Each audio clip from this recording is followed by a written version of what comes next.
Carl Jung uncovered a frightening truth about narcissists that catches most people off guard when they realize they have lost control over you. They don't simply leave.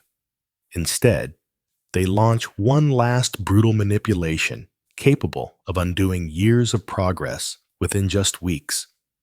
If you fail to identify this tactic, you may easily be ensnared by it.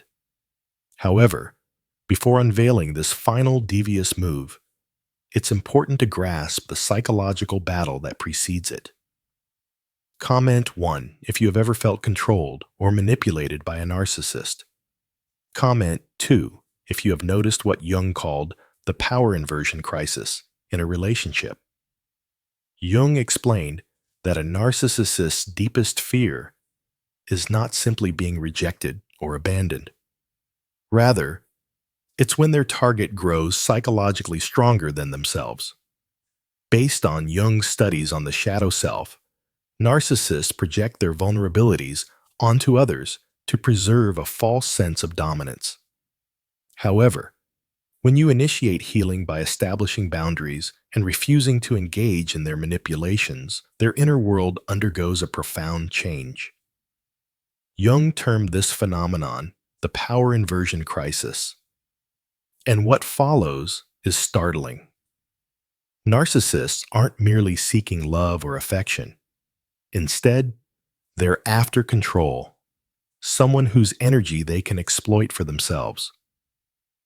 Jung identified that narcissists function from what he called the inflated ego, a mental state that compels them to continuously assert dominance as a defense against facing their own inner void.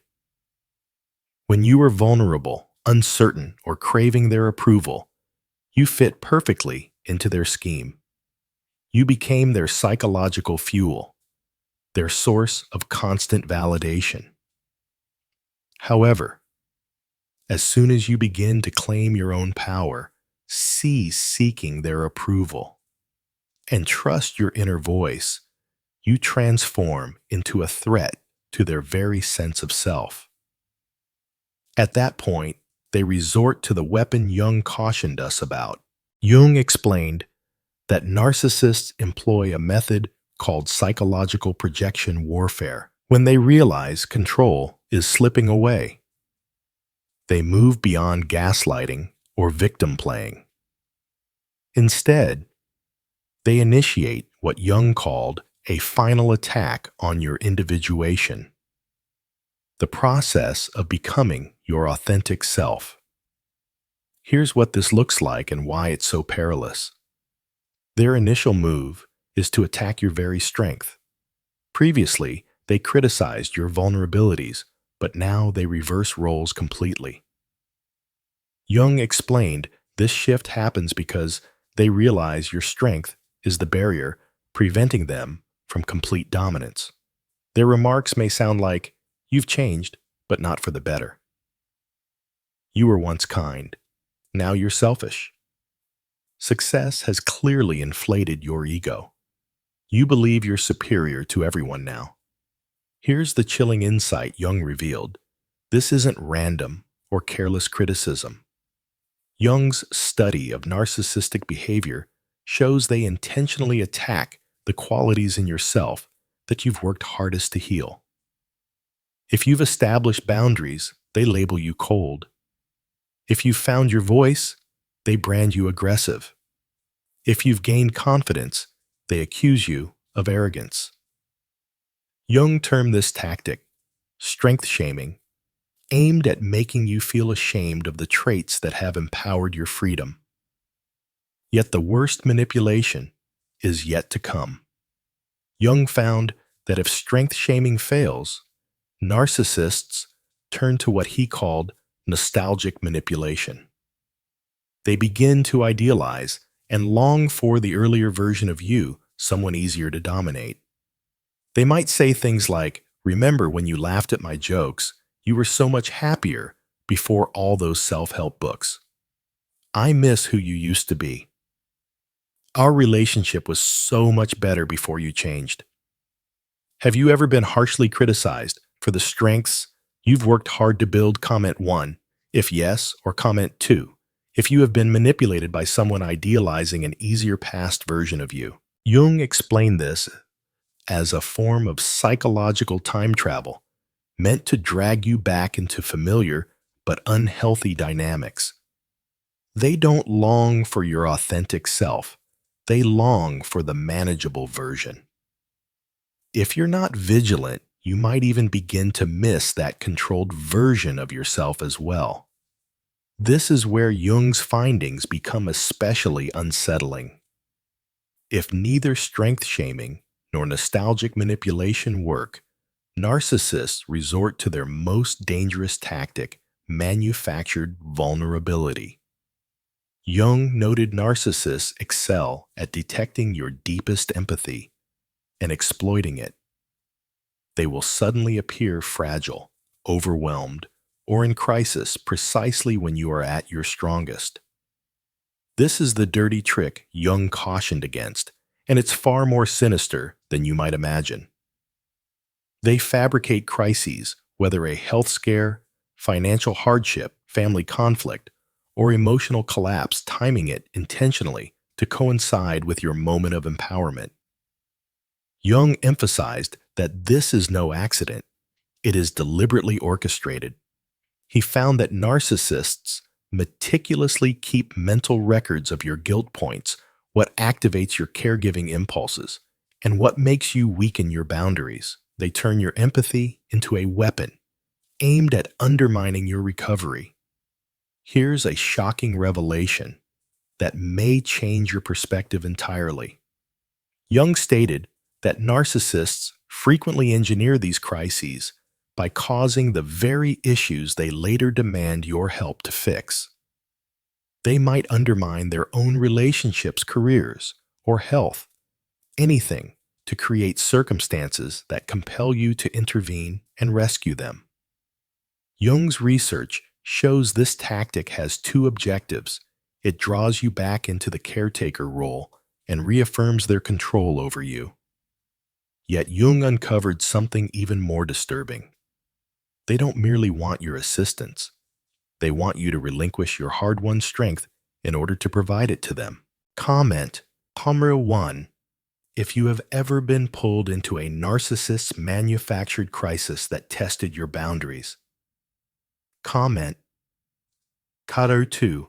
If you have learned to hold firm and protect your strength during such challenges.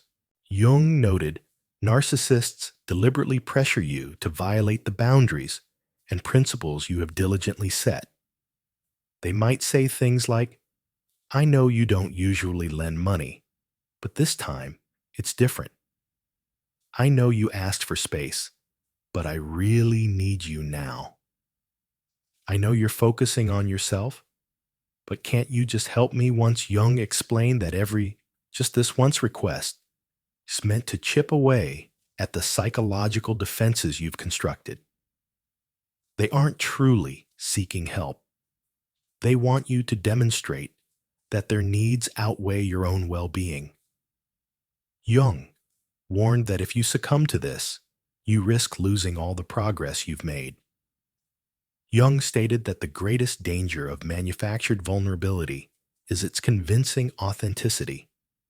The narcissist might indeed be experiencing a crisis, but Jung found they are skilled at selecting which crises to disclose to you and the timing for maximum effect. They have others they could reach out to or resources they could utilize, but they choose you because you're the one most likely to compromise your boundaries in their favor. So how can you shield yourself from this last manipulation? Jung advised that the answer lies in grasping the concept of differentiated compassion.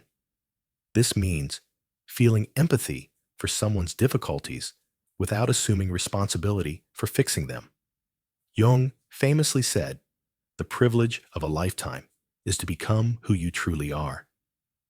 When a narcissist attempts to drag you back into old habits, even through crises, you must ask yourself, does helping them support my authentic growth, or does it hinder it? Jung's ultimate insight will transform your perspective on all relationships.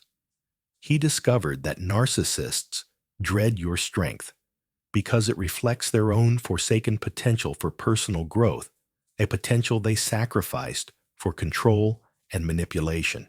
By refusing to diminish yourself to appease them, you are not merely drawing a boundary, you are demonstrating what's achievable when someone opts for authenticity rather than seeking approval. That's precisely why they will struggle fiercely to drag you back down. But Jung wants you to keep this in mind each time you resist their manipulations, each time you uphold your boundaries in the face of their manufactured crises. You aren't just defending yourself. You are demonstrating that their control was never real. Jung said, true strength isn't about being impervious to manipulation, but about identifying it, naming it, and still choosing to be your authentic self. Ultimately, their frantic need to dominate you only confirms the immense power you have already attained. The narcissist's last, deceitful tactic succeeds only if you lose sight of your true self. However, once you recognize it as a final desperate bid for control, you understand that their urge to manipulate is actually proof of your liberation. Jung discovered that when you become uncontrollable, that is when you truly start to live. No artificial crisis, no matter how convincing, should ever cost you that freedom. Thank you sincerely for joining me throughout this deep exploration. If you found today's discussion valuable, please consider subscribing to the channel and sharing this video with anyone who might gain from it.